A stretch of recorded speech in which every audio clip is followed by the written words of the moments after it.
Hello friends and welcome back. So in this session we are going to learn about the thread and thread pools, okay, which is very important concept in the application server, not specific to WebSphere. You work on any of the application server or web server, so thread is a very important concept, okay. So for multiple time for troubleshooting purpose, we take the thread dumps, which is called the Java core in WebSphere. Okay, so if you are going for the analysis of the thread dump or you are going to collect the thread dump, you would like to go for a certain discussion with your teams, SMEs, experts, IBM support on the threads. Okay, you should have a complete clarity on what exactly is a thread, what is thread pool, and what is the minimum and maximum thread values, what is the purpose of each and every parameter. Okay, and then how we take the thread dumps or the Java codes in the WebSphere. Okay, so that everything I am going to cover in this particular session. Okay, so let us first start with what is a process and what is a thread in Java on Linux. Okay, so very straightforward. If you have some experience in working in the WebSphere or any other application servers, okay, we know that we have a command, PS command is there, right? In the Linux, PS command, process command. So mostly we run the PS hyphen EF command, and then we run the grep hyphen I Java, right? So this is a very basic command that we run to check the process of a particular server, right? So process, and what is a process? So a process is a program running on the operating system, and each process has a unique process identifier, which is called the PID, right? So whenever we run this ps hyphen ef grep hyphen java command, it show you the PID, which is called the process identification number, PID number, for each and every process, right? So if you have a two servers, server 1 and server 2, let me mark it again. Yeah, so you have server 1 and server 2. Okay, so when you start the servers, so you will have a JVM initiated for each and every server, right? So that means there is a process initiated at the OS level for each and every server. You can start your server, you can check the process at the server level, OS level. You will see the process of each and every particular server that you have started. Even it is a DMGR application server, node agent, right? So you can grab the process. So process is a program running on the operating system, and each process has a unique PID. So each process has a unique PID. Right. So now when you started the process, there is when you started a JVM, or you can say when you started your any application server, there is a process that has been initiated in your OS level.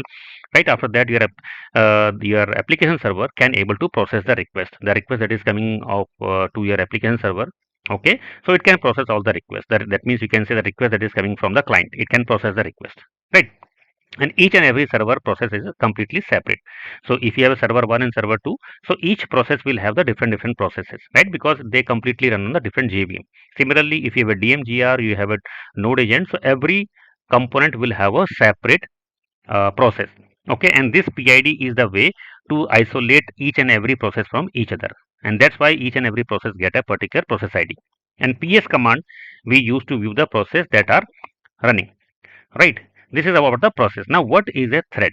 Okay, so now you have a clarity on process. What is a process, right? So that each process will contain numerous threads. Okay, so what I said, whenever we start any of the application server, it creates the PID process in the background, and after that it can process the request which is coming from the client, right? So each request that is coming to your application server is processed by the threads. This is very important concept. Every request processed by the threads. Okay, that means each and every PID. For example, this is a PID of a server 1. Okay, so each and every process ID will have the multiple threads are associated with it, with the each and every process ID. Okay, so whenever the clients connect to your particular server, which is up and running, right? So each request is executed by the threads. That means for each and every thread, for each and every request, the PID, process ID or the process will assign a particular thread, and that thread will execute the request. Okay, so here you can see, let us consider a scenario where there is a Java process created by the Java virtual machine. Okay, it can be WebSphere server, WebLogic server, JBoss, Tomcat, any server process. Okay, not specific to WebSphere. Okay, so each and every process will have the multiple associated threads, and each and every request will be processed by the thread. Okay, now other scenario is one possible thread could be when an application in JVM make a database query, right? For example, you have a server 1. Okay, it is connecting to database. Now the client is connected to your server, and the request is to execute some query in the database. So what will happen? This particular server, okay, assign one thread, for example, name T1, okay, for this request. So this thread will execute the query in the database and return the request back to your server. And once the request is back with the result, this thread will get free, right? Because it has executed the request and now this thread will be available for other requests. Okay, so this is similar to the pool. We have a database connection pool and we have a memory thread pool. Similarly, this is the pool of the threads. We have a thread pool where we have a multiple threads. Those are executing the request which is connected to their particular server, right? So this is the basic concept of your thread. So hope now it is clear to you what is the process and what is the thread. Okay, so now as I said, we have a thread pool. So there wouldn't be any single thread. There is some bunch of threads associated with each and every server. Okay, now for example, I have a server 1. So for example, I may have a 50 threads that is associated with this particular server. So all the requests which is coming connecting to this particular server, we are getting the thread from this particular pool, like the T1, T2, T3, T4, something like that one.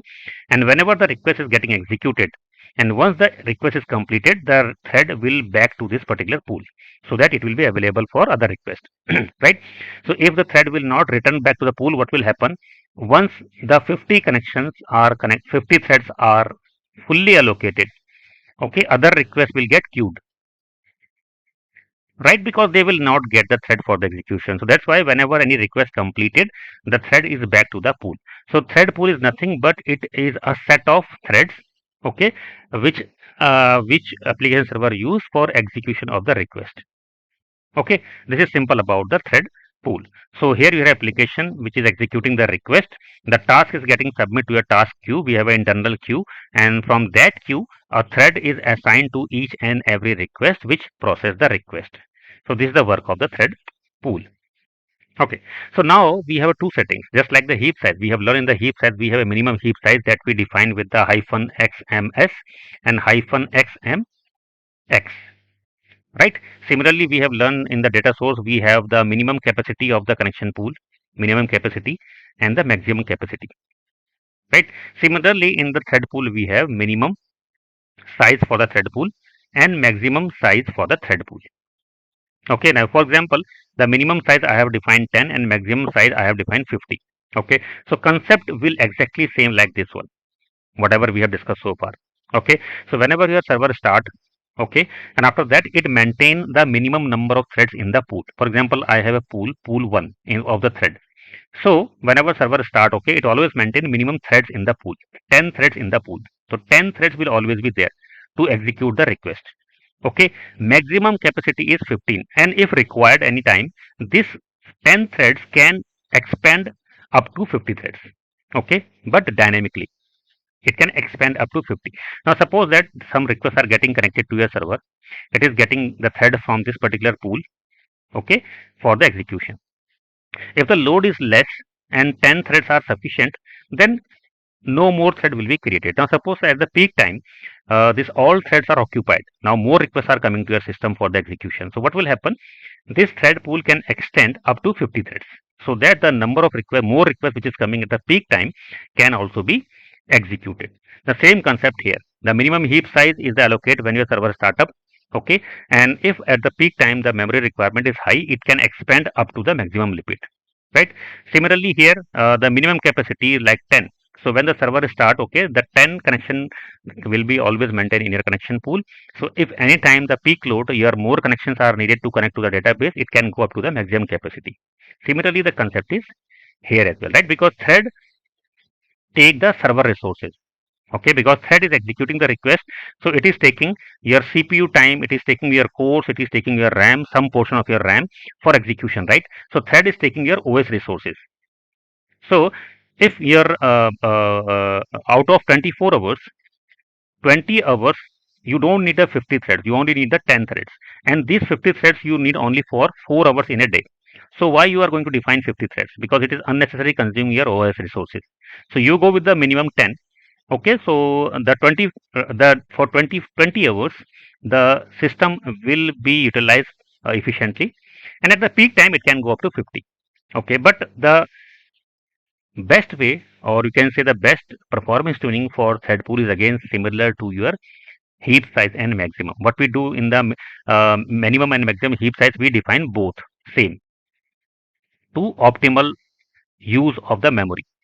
Similarly, we define minimum capacity to the maximum capacity in the connection pool as well. Okay, because whenever your application dynamically generate the number of connection pools on the dynamically extend your heap size as per the requirement, and similarly, if your thread pool is creating the required threads during the execution, okay, it may delay the processing. It's an overhead, it because it create the number of threads at the runtime.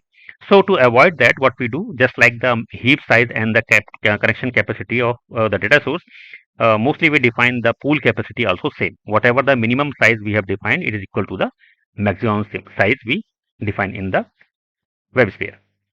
Okay. So now we have different kind of a thread pools. Okay. So as I said, we have a different thread pool. So we have, because inside the WebSphere we have a different subsections or sub modules, and which is doing the different works. Okay. So for each kind of a different works, we have a different kind of a pools. Okay. And there is a corresponding capacity of each and every pool. Okay. So here you can see we have a total 9 internal thread pools: default, ORB, SIB, FAP, SIB, FAP thread pool. This is for inbound. This is for outbound. SIB, this is for JMS, this is for TCP channel DCS, this is for the resource adapter, this is for the web container, this is for the server startup. So there is a specific purpose of each and every thread pool. Okay, and whenever you are going to tune, like whenever you are going to define the minimum and maximum size for any of the thread pool, okay, so before that, you should have some understanding of what is the purpose of each and every pool. Okay, for example, web container.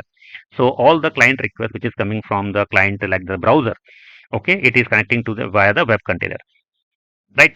So if the requests are getting delayed, or the requests are getting queued, the response is slow, it may be possible that your web container threads are not sufficient. You may need to increase this one. Okay. So similarly, there is a purpose of each and every thread pool. Okay. You should have some basic understanding of each and every thread pool. Okay. So that you can do a better troubleshooting and tuning of each and every thread pool. Okay. You should have a knowledge like in which situation, which particular thread pool need to be tuned. Right. So let me quickly explain you what is the different pools and what is the purpose of that. Okay. So now we have a default thread pool. So this default thread pool is for the this is the internal worker pool. Okay. Because in the WebSphere, it's a software. It is processing your request internally. It is doing multiple things internally which need the threads for execution, right? So this particular default thread is used by the internal task queue.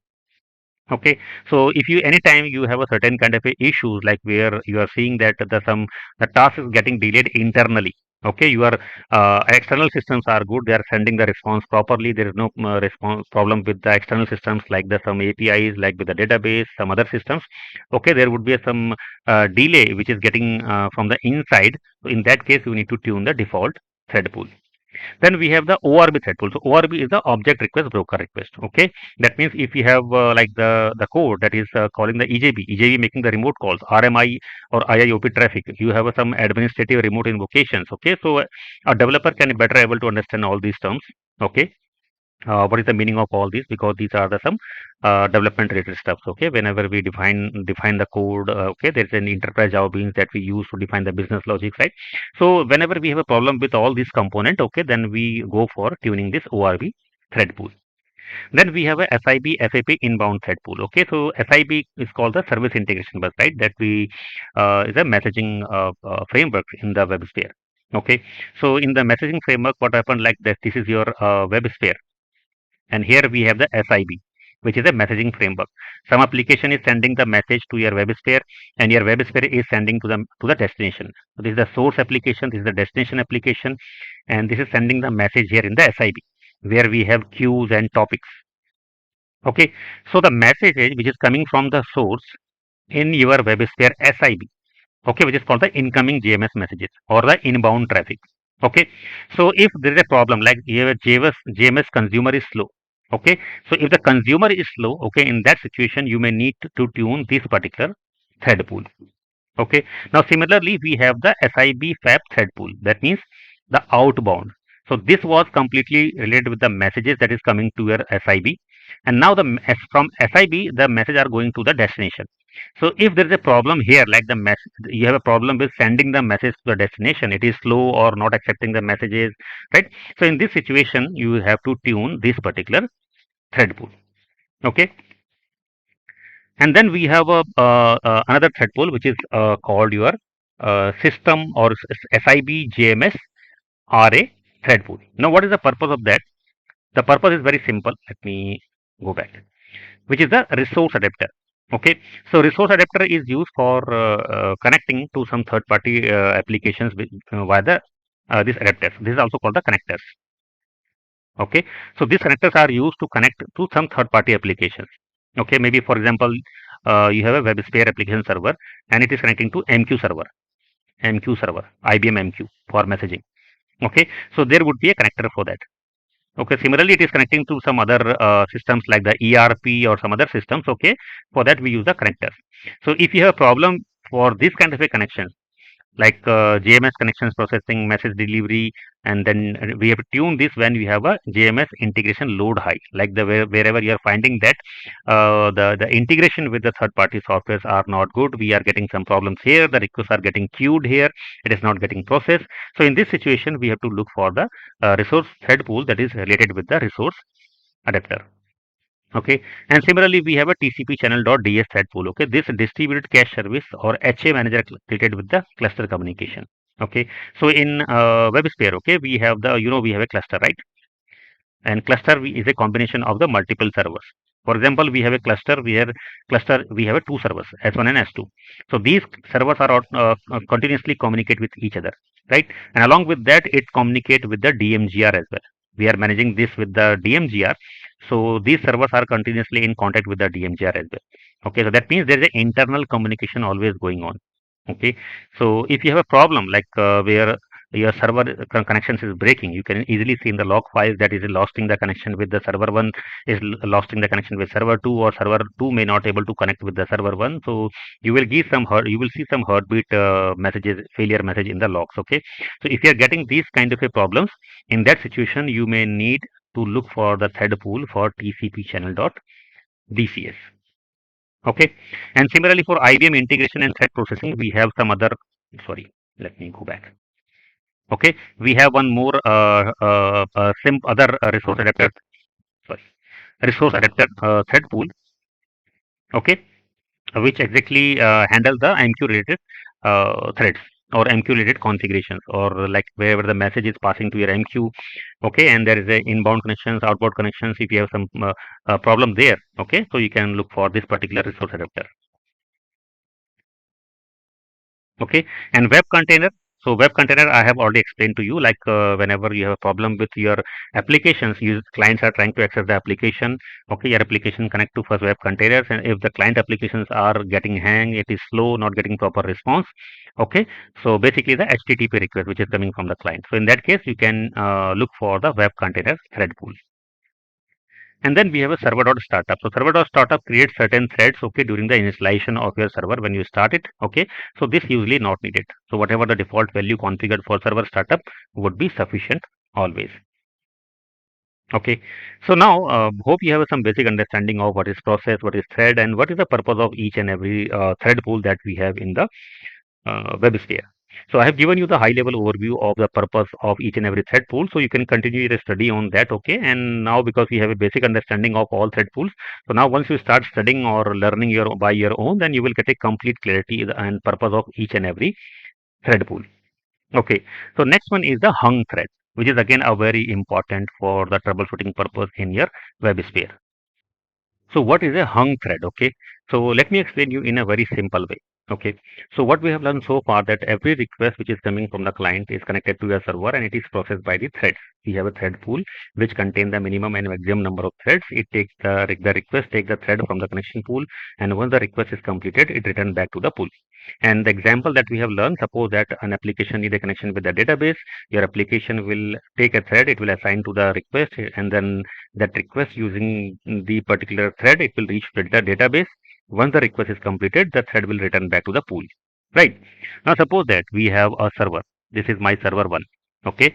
And it is, sorry, it need to connect to my database. Okay. It need to connect to my database. Okay. So I'm not able to write here. So what I will do, I will create it here. So this is my server S1, and this need to connect to the database. So suppose that there is a thread T1, which was assigned to this particular request, so that it can connect to database, and once the request is completed, it returns back to the pool, to your pool here. Okay. Now suppose that the thread has been assigned to this particular request. It reached to a database, but now this database is not responding. Maybe it is slow. It has some issues, performance issues. Okay, so what will happen to this particular thread? Request will reach here, okay, but it will stay here because your server database is not responding properly, or maybe taking longer time. Okay, so until and unless this thread is going to get the response from the database, this will not return back to the pool. Okay, so this is a problem. If thread is not getting returned to the pool, this is a problem because this thread may not be available for other, and it can stuck for a longer duration, right? Until and unless your database issue is going to be solved. Okay, and now suppose that when you have issues in the database, around 50 requests initiated to the database. That means 50 threads are assigned. T1, T2, T3, up to 50 threads are assigned. All will get stuck at the database because it is not responding, right?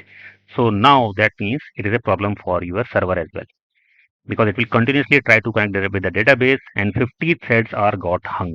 They are not getting the response from the database. So that means if a thread that has been assigned to a request and that thread is not completing the request due to the problem with the underlying system where it is connected, and it is not getting the response due to any reason.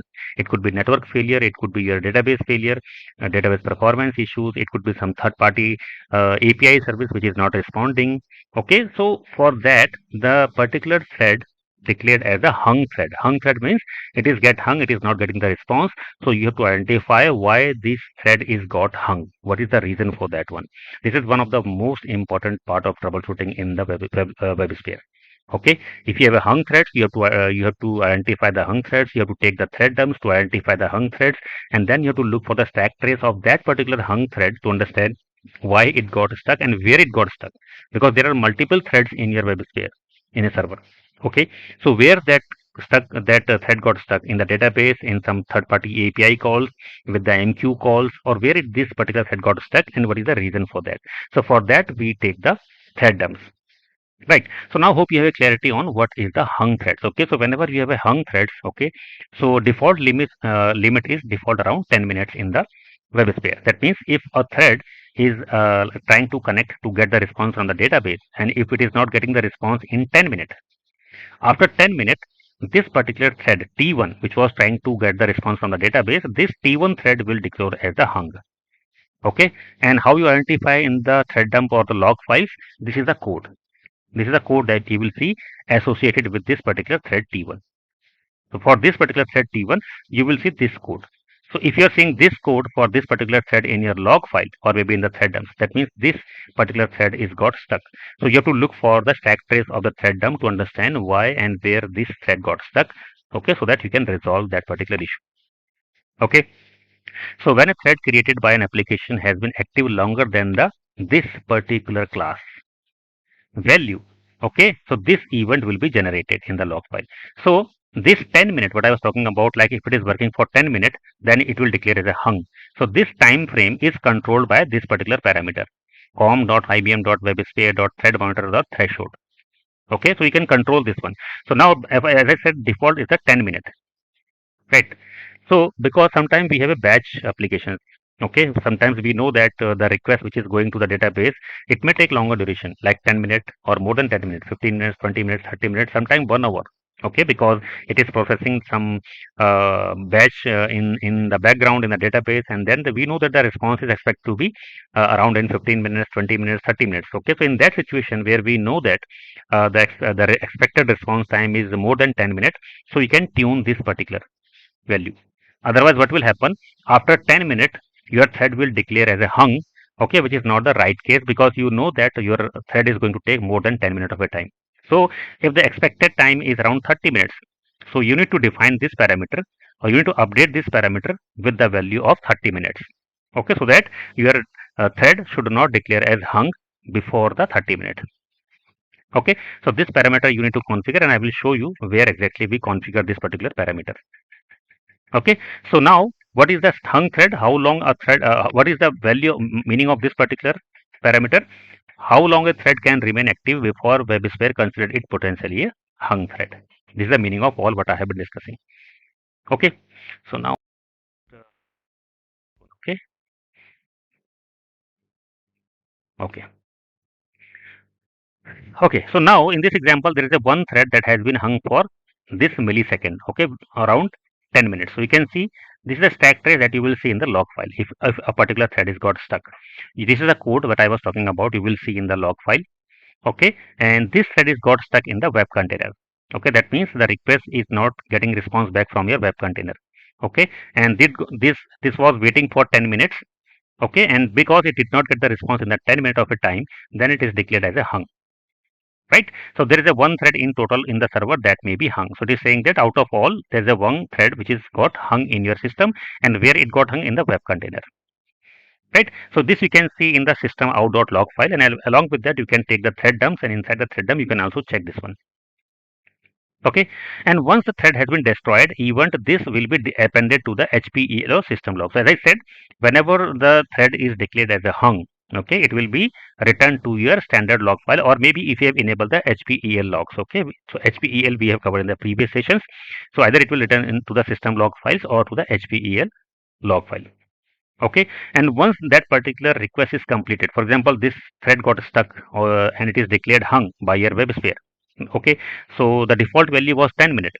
Now suppose that during the 11th minute this request completed, so that means the thread will get released, which was declared as a hung. So you will see a message like this one: the thread web container 1 was previously reported to be hung, get completed. Now this is completed the request. That means our thread which has been declared hung, it may be possible it may automatically clear after some time if the request is completed. Okay, so now hope you have a good understanding of the process, thread, and different thread pools that we have. Okay, and then along with that, the hung thread, which is very important because mostly we deal with the hung threads during the troubleshootings. Okay, so next session, very short, will show you the execution, how to change the thread pool size, and along with that, where you can set this particular thread hold value. If you are expecting that your request will take more than 10 minutes, so you can override the default value. So how to do that, I will show you in the next session.